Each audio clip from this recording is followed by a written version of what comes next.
All right, we are live for the midweek edition of the Morning Check-In. And as always, looking forward to connecting, sharing my 2 cents on a variety of subject matter, and of course, checking in with you guys and seeing what you keep your eyes on as well. And yeah, it looks like a lot of what I would consider to be, fake optimism in reference to this whole deal.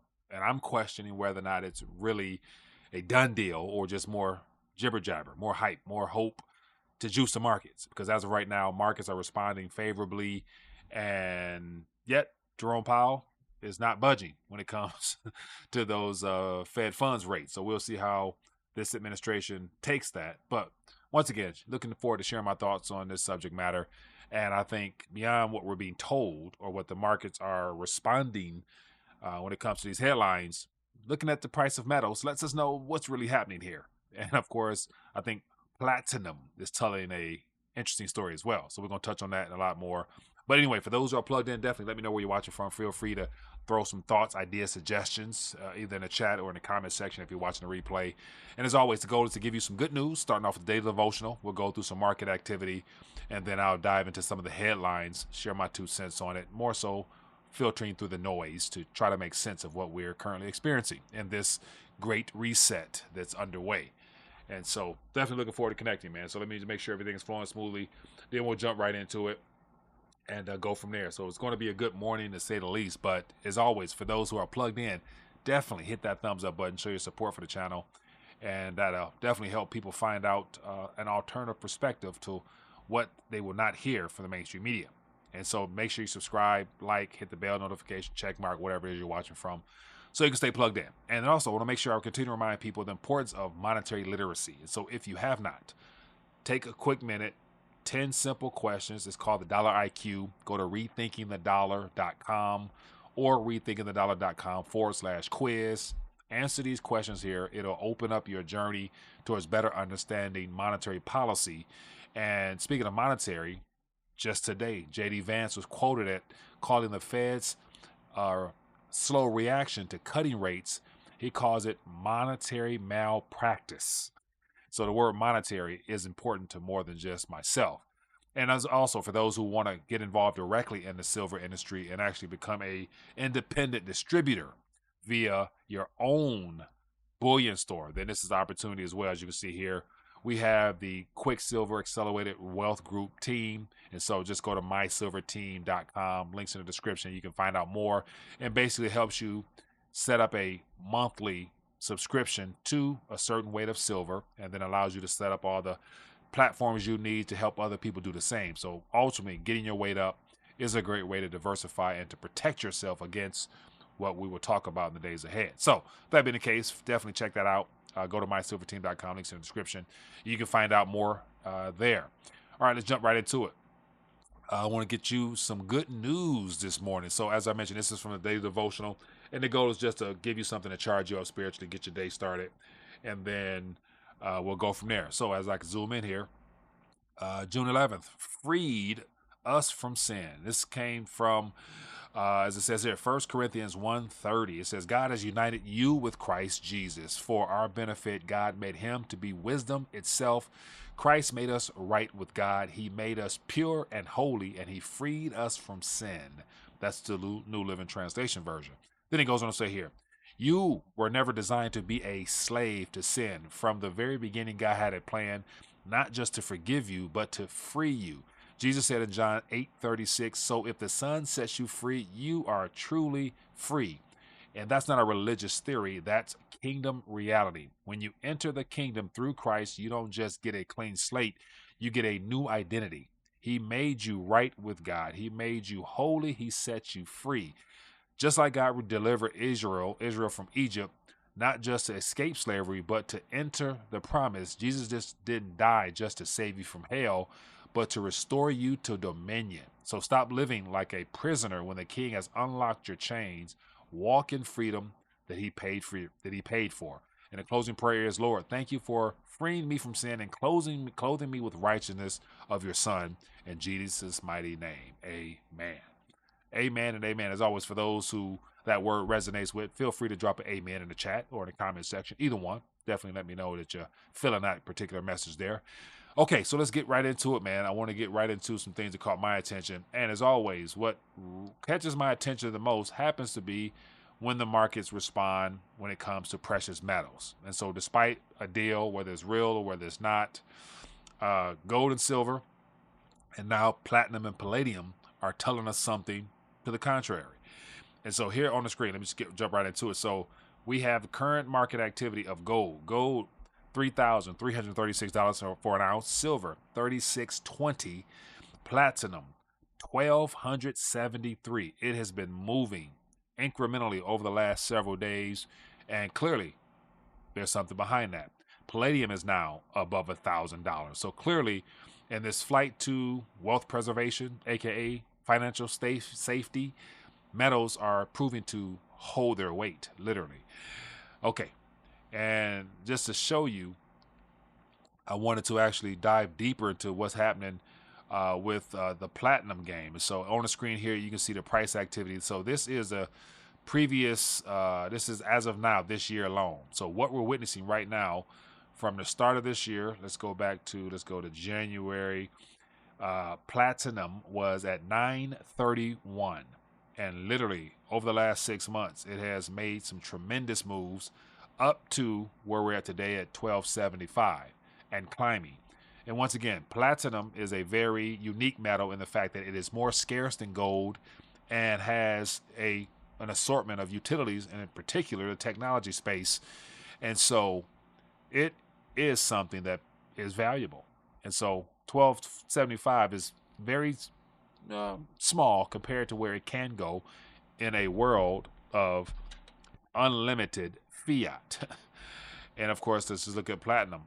Palladium real quick. So here's palladium's activity, even more scarce. So going back to the beginning of this year, it was at $1,000, has some ebbs and flows, and it has now shot up to 1,080 and climbing. And so definitely this, to me, from an international, global standpoint, tells us something a lot different than what the mainstream news headlines would like us to believe here. Everything is hunky-dory. CPI is coming down, yada, yada, yada. Once again, people look at CPI as if it's something that is really a true indicator of the financial conditions of the average Joe and Jane in reference to what we consume. And in actuality, anything above 2%, it compounds to where that's literally debasement. That's literally purchasing power being stolen from your currency. And so if you have 2% at a minimum every year compounding, that itself spells problems, because you more than likely will not be able to earn that in the form of yield or interest on any type of investments you have, unless you go out on the risk curve, taking on more risk for the idea of beating the real rate of inflation. So we all know those numbers are fake. So when they come out, I really don't pay it much mind, other than watching market activity and watching the narratives that are sold to us from those that benefit on the data. And so let's jump right into that. So let me keep this going here. So just looking at a couple industry here. Here we have a lot of excitement and euphoria around Bitcoin, and now Ethereum looks like it's back in the equation as far as being a preferred digital product. And so right now we're looking at $1,900,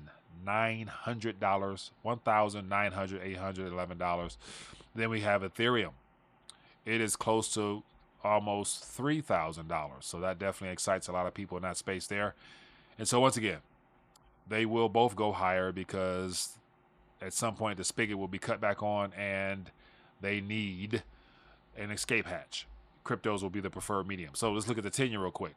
So as of right now, we're at coming down slightly today due to this so-called deal. I say so-called just because, once again, that's the Western's version of what took place when China and the U.S. met, and we're not getting the Chinese side of this story. So that's why I say alleged, because Donald Trump has done this before, where he's mentioned some very favorable outcomes from meetings, which were not the case, because China came out of meetings and disputed those claims that Donald Trump made. So we know he's a jawboning president now, so take it with a grain of salt. But it looks like Banyo's dropped slightly, and so that of course is something I'm sure that they're going to tout as being a one of the benefits of this deal that is supposed to be being done. And then also let's look at the overall equities market. So as you can see right here, S&P 500 overwhelmingly is in the green, especially amongst the magnificent seven, apart from Apple and Amazon. But on and all, it's a green day. And so that's what I'm referring to, the idea that markets are telling us that perhaps they bought the tweet or the X from Donald Trump saying that the deal is looking favorable. He just waited on approval from Xi. Once again, if we look at where the world is going, they're moving in an opposite direction of what this instrument here has done to their economies, to where I wouldn't bank on the fact Xi just going to sign off on any deal without further pressing the issue, given the fact that they stand to have more power in this negotiation than what I believe Donald Trump would like for us to know. Because once again, we're exporting debt and they're importing real world goods. And so someone has to pay the price.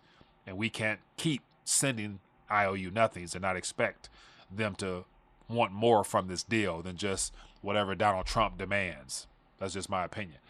But okay, let's get into some of the headlines real quick. So as always, I put all this information so that you can find it directly. And the best place to do that is to go to rtd.news, links in the description, and you can get all these headlines here on a variety of subject matter. And let's just start off with the primary headline. Trump says China deal is a done deal with 55% tariffs on Beijing. Will work with Xi to open up China to U.S. trade. And so as I was thumbing through this, it's one of the things where it sounds good on the surface, but then again, the numbers really don't add up to me. And what I mean by that is the fact that supposedly, there's the 55% and then there's the 10%. And so it says China and the U.S. has agreed on a done deal that includes rare earth exports.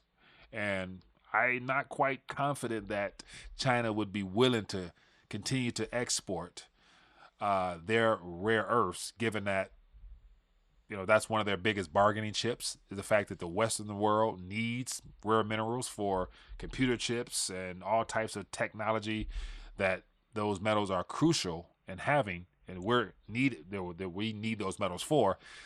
I don't think they would just open up the mines and start sending us stuff that we need on an initial trade, at least. But it says here, this is just a quote from Donald Trump. It says, "Our deal with China is done, subject to final approval by President Xi and me." So it's done, but it needs final approval by Xi and Trump. So negotiators came together.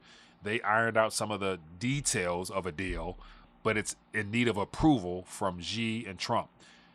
And given what's at stake, you have to really not believe that they're both going to come to a complete agreement on what was discussed without there being the need for some type of adjustments.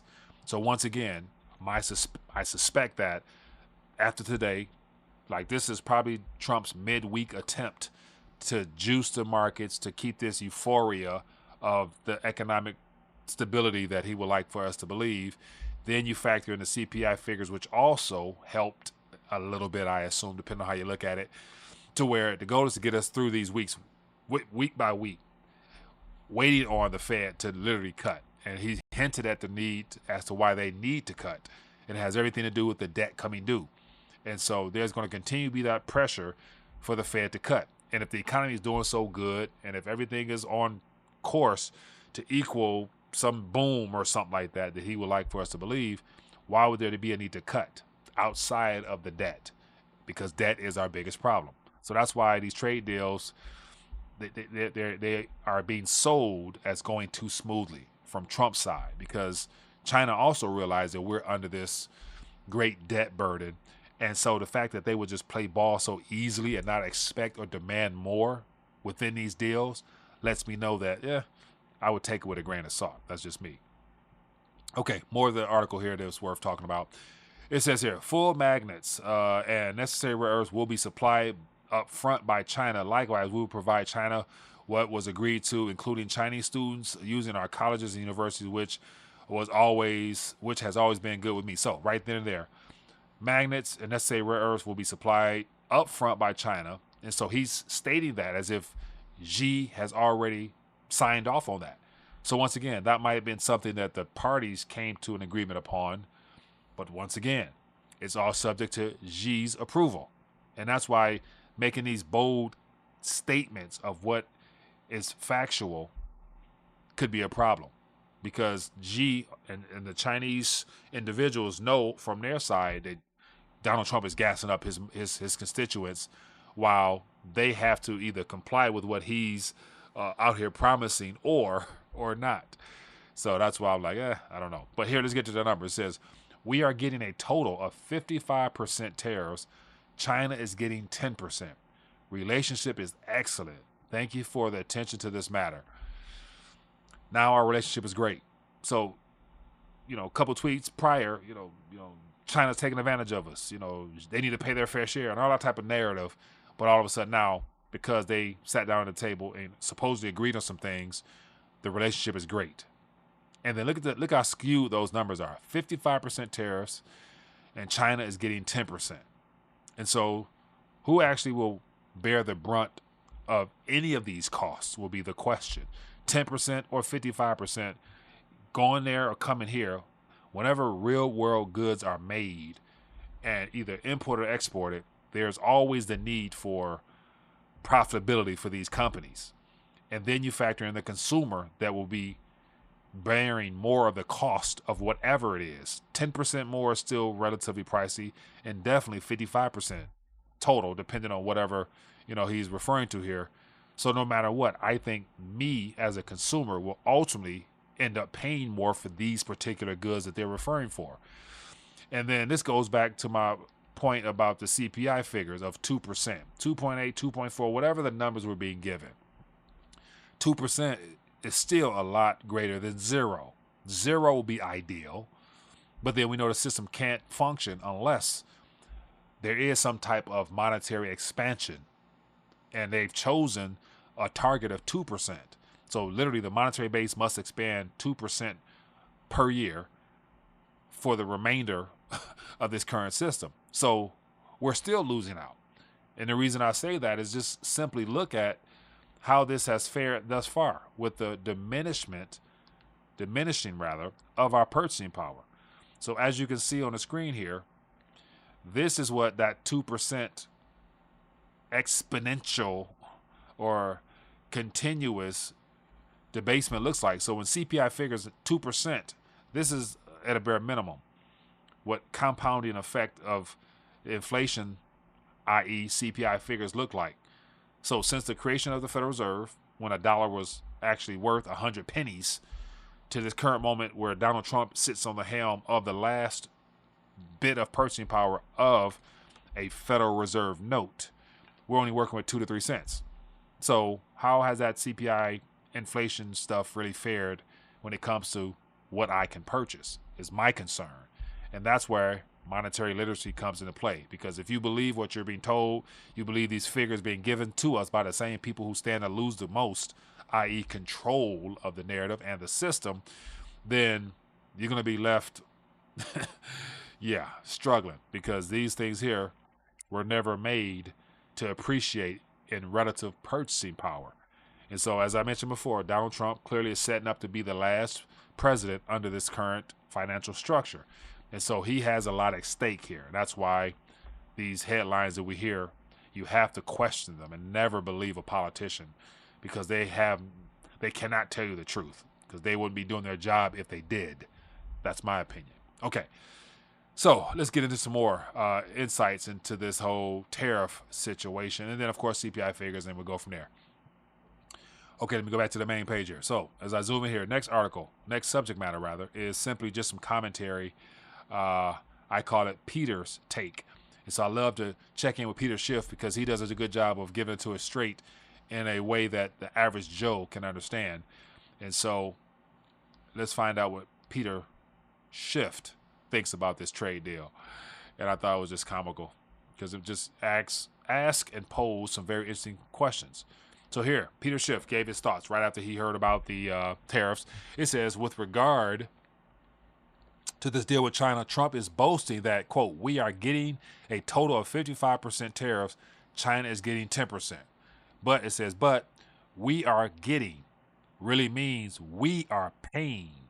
This tax hike means Chinese goods will be 55% more expensive for Americans who buy them. And so based upon the way he framed that 55 that Donald Trump is touting as being something that's, I guess, better than 120 or whatever it is he put it at when he was at the peak of his tariff rants. So going from 120% down to 55 is still extremely high in total, because the final price of whatever it is that they're creating or manufacturing that will be exported still has to land up on the shelves in America. And who's going to be the primary responsible party for those additional costs? It'll be you and I. And then there's a lot of people sharing their 2 cents on it. And it says here, with 55% tariffs on China, manufacturing jobs will come back to the U.S. This is why he is the best deal maker in U.S. history. Peter said, no, they won't. U.S. manufacturers that buy Chinese inputs will be less competitive. And then it goes on to talk about more. And then the whole rare earth deal. It says, Peter, I just read that Trump is striking a deal to get rare earths metals from China. Wasn't this entire premise behind the tariff initiative is to wean ourselves from China since they were ripping us off? So he's basically saying that having a rare earth deal where we still get rare earths from China goes against what he initially ran upon. Because the goal, according to the way he sold this, was beginning to separate and decouple ourselves from being dependent upon China. So if we're still getting rare earths from China, then did he really live up to that side of the bargain? Probably not. And then it says here, yes, so with the deal, we can now buy the same stuff we bought before. American consumers just pay 55% more to get it. And so here you have just more, I guess, rational thinking in reference to these numbers that were given to us by Donald Trump being packaged as being something that is beneficial for America. So once again, reading through the lines, who actually wins here? Because as I mentioned, whether it's 55%, 10%, or whatever it is, someone's going to be paying more. At the same time, the world is choosing to rethink the role of U.S. liabilities, i.e. treasuries, our bonds, our currency, things of that nature. So, yeah, once again, but that's what we were told to believe, and that's what the American people are being sold. But it doesn't stop there. Let's get to more. Let's go to some more RTD news. Here we have President Trump, as a result of the CPI figure, calls for 100 basis point rate cut again. And so if everything is hunky-dory, the Fed have clearly made a decision to ride this thing out to keep conditions relatively tight for longer, to really weed out any concerns of a retick of the CPI figures. And so now Donald Trump feels like, things are getting better from a data standpoint, according to what he would like to see. So he's calling for cuts. But cuts, once again, spurs lending, i.e. more monetary creation, which will create an artificial boom, which is a part of what he would like to happen, so that it appears that people are getting wealthy. When in actuality, they're just creating more currency, i.e. extending the debt load and things of that nature. And so here is some comments, or here's a excerpt from the post that Donald Trump put out, and then we'll read some people's comments on the same matter. Let me get it here on the screen. So here we have, this is from Kobayashi's letter. It says, breaking down Trump calls 100 basis points. It says, CPI just out, great numbers. Fed should lower 1 full point. It says, would pay much less in interest on the debt coming due. So important. So the idea that he deems a total basis point rate cut as important because of our debt burden is a part of the reason why he wants this cut so badly, because Uncle Sam has to repay back what we borrowed at much more burdensome cost. But then again, cutting the whole basis point would definitely help, but I don't think that there still will be a great demand for U.S. liabilities as we move forward, when we know that Uncle Sam is tapped out and not able to make due on their current obligations without playing with interest rates to do such. And so it's literally like being a credit card company, swiping it whenever you want, and then being the ones that also controls the interest rates on it. You lower the rates, we know that's artificially done. We know that's not genuine price setting for what people would be willing to take on when it comes to extending you credit. If I know that you're controlling the currency, the rate at which we will receive interest from you, and you control the total amount of supply that's going to be created as a result of that, debt-wise, as a former creditor of yours, it's a lose, lose, lose all the way around for me, because none of this is real. It's all being done artificially.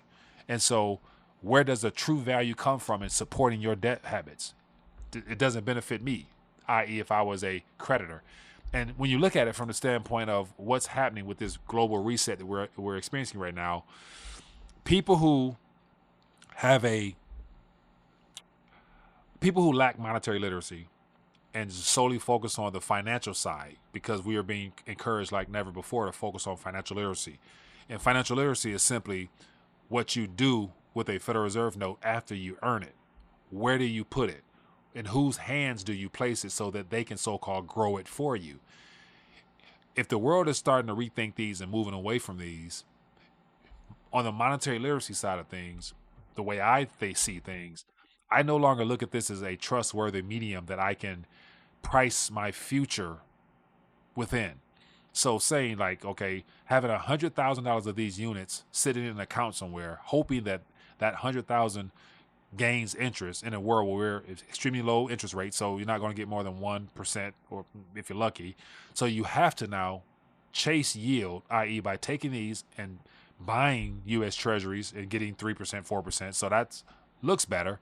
But if the real rate of inflation, i.e. the real world CPI figures, is 7, 8, 9%, depending on where you're looking at, you're still negative. So you're losing overall. So these units here will no longer hold their value and will not grow in reference to how much they can purchase. So I wouldn't want to hold a lot of these things for the long run. So it's only natural to look at what would be a better hedge against these things to protect you from monetary malpractice, as I'm going to show you that JD Vance talked about. And then that's where we get into the importance of metals. And that's why I believe metals at this current moment are responding the way that they are, because the world is waking up to the fact that there is no financial future in a dying fiat currency. And so you have to go looking for safety. And so that's why these instruments here, gold and silver, having been monetary metals primarily forever, and now industrial over the last 100 plus years, but now platinum and palladium are joining the party. So you're going to have 4 potential options of how to protect yourself against the destruction of these units here. And that's where monetary literacy comes in.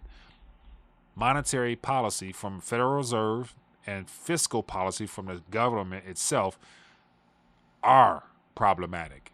They cannot fix the problems because they're centered in debt that is unbearable for our current government. That's why Trump is yelling for Fed rate cuts, just to touch the interest. And so the deficits will continue to grow. And so let me just as a side note here, since I'm sharing with you my thoughts on all this matter, let me give you a infographic that can better show you what we're up against. So let me go, let me find this video. Okay, so here, if you go to rtd.news and you scroll down to the 10th, it says visualizing America's 1.8 trillion federal deficit.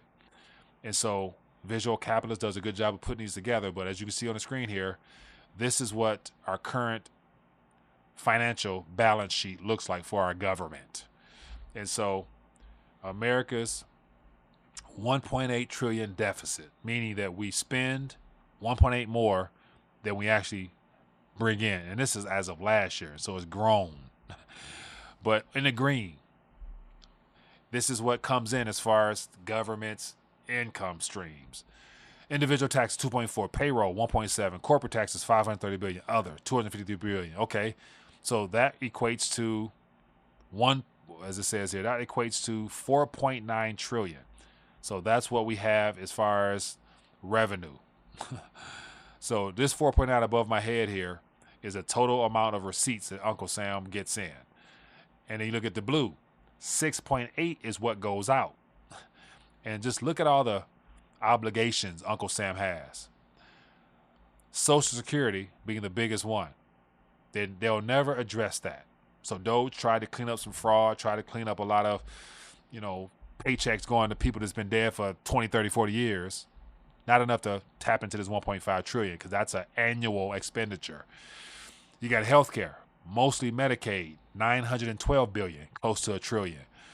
You got net interest on our debt, 8.82 billion. This is old, so it's at $1 trillion right now. Medicare, 874. Our defense budget, 874. Income security, 671. Veterans, 325. Education, 305. Transportation, 135. And others, 311 billion for others. So we have 6.8 going out.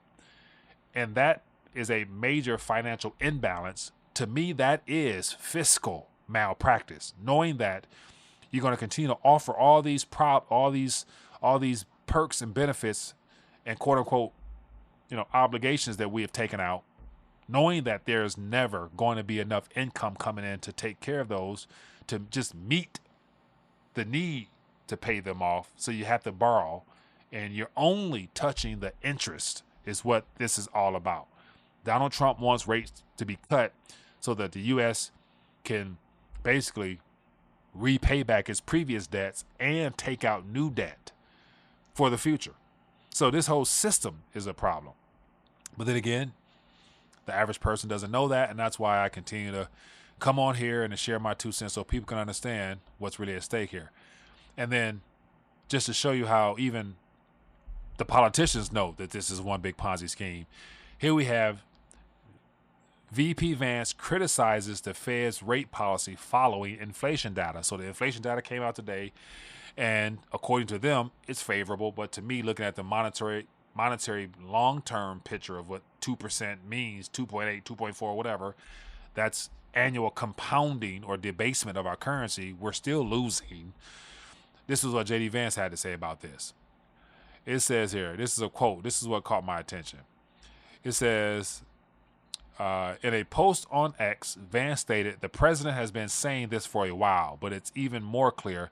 The refusal by the Fed to cut rates is, quote, monetary malpractice.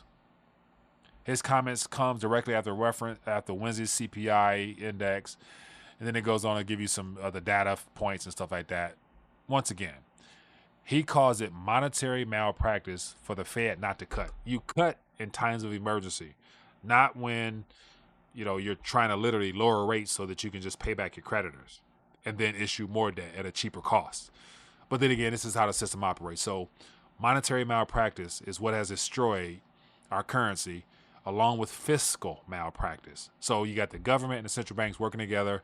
They have deliberately destroyed a man's ability to work hard, earn, and save in something that no longer is something that the world recognizes as value and has become a hazardous medium of exchange, is what it's boiled down to. There's no financial future in a Federal Reserve note. If you don't know that by now, you're going to find out sooner than later. That's why you get your weight up. And so just to let you know how things are also changing globally, here's something that you may or may not know. We have nation states that have been extremely dollar favorable for the last several decades. They're now rethinking the Federal Reserve note. And so I'll leave you guys with this one. Oh, got a couple other ones, but it says, dollar-obsessed Argentines have a newfound love for buying gold. So even in Argentina, where they have been experiencing problems for the longest, they have been saving Federal Reserve notes, aka dollars, as their primary medium of savings. But things appear to be changing. So the fact when you have articles coming out about how Argentinians love to take their dollars now and go get gold, we know something's happening. So real quick here, it says gold is winning over the hearts of Argentines, a nation once almost irrationally devoted to the dollar. So the Federal Reserve note has been the primary currency within Argentina for decades. It says Argentina's deep-rooted reliance on the greenback, the country ranks amongst top holders of U.S. currencies, according to estimates by economists and former central bank officials, is now being challenged by a growing appetite for gold. From bullion and small bars to exchange-traded funds, Argentines are increasingly turning to the precious metal as an alternative store of value. So Argentinians no longer consider just the Federal Reserve note, aka the dollar, as a solid, true, tried and tested store of value. That's going to be very interesting, my friends. So there's countless of people sitting on large hordes of Federal Reserve notes in Argentina. And as they begin to cash those things in or redeem them for metal, the price of gold will continue to climb, and the use and the role of the Federal Reserve will continue to diminish throughout the next couple of years, i.e. decade, and losing its reserve status. So this is what's happening from an international standpoint. And this is just one of many other stories that are of importance outside of what we're being told. We're being told one thing, but in actuality, it's not hard to see how people are doing things to protect themselves, and it has nothing to do with Federal Reserve notes or U.S. liabilities overall. But once again, it's just me sharing my 2 cents on the matter. Curious to hear what you guys think. If you found value, as always, hit that thumbs up, drop a comment, take this, share, so more people can find out what's really going on, because you won't get it from the mainstream media. And once again, this whole deal with China, believe me, within 24 hours, something else going to come out that completely debunks everything that Trump is so-called doing. So you really want to know what's really happening? It's just simple. It's real simple. Just keep your eyes on the price of now palladium and platinum. Those will tell you the rate at which change is taking place, because gold and silver has already showed us that, there's more than one way to skin a cat or to protect yourself. And of course, gold and silver is true and tried test. So for those who have not also, if you have not taken advantage of the most affordable gold on the market, then I'd encourage you, as it says here, we got gold backs. So you can get your gold back on. So we have literally the cheapest way of getting gold in your possession, gold backs. Go to buygoldnotes.com. Links in the description. Check it out. And as I mentioned before, for those who want to join the silver team, you have an opportunity to join the Quicksilver Wealth Accelerator Program, which is a great way to get involved in the silver space and become your own distributor without all the headache of having to run, all the inventory. Just share your link, help people get their weight up, and you're compensated for your efforts. Take that, buy more silver, and you won't regret that at all. A good way to get some quote-unquote free silver. Help other people. Anyway, mysilverteam.com. Links in the description. It'll take you to the page to sign up where you can get your own store, as you see here. Just share your information with other people. Help other people realize the problems we face. Give them solutions, which is wait. And they'll be better off than listening to the mainstream news sources that tell you to, go buy this electronic traded fund, or just giving your money, I'll do it for you. Okay, yeah. Licensed professionals at this current moment are faced with some real challenges, because they make a living off of telling you what you should do based upon usually what they receive in commissions. But then again, they're thinking for themselves first and you second. So that's a part of the financial literacy side of things. Give your money to licensed professionals and they'll make it grow for you. But once again, all the risk falls on you. So once again, it's just my opinion. This is not financial advice. I'm just telling it to you straight based upon what has happened throughout history. When there's monetary rebalancing, the people who depend upon the currency, some way or another, lose. That's just how it goes. But anyway, be blessed, be safe. Enjoy the rest of your day. If you found value, hit that thumbs up. Take this video, share it so people can find out what's going on. And I'll catch you guys later. Shalom.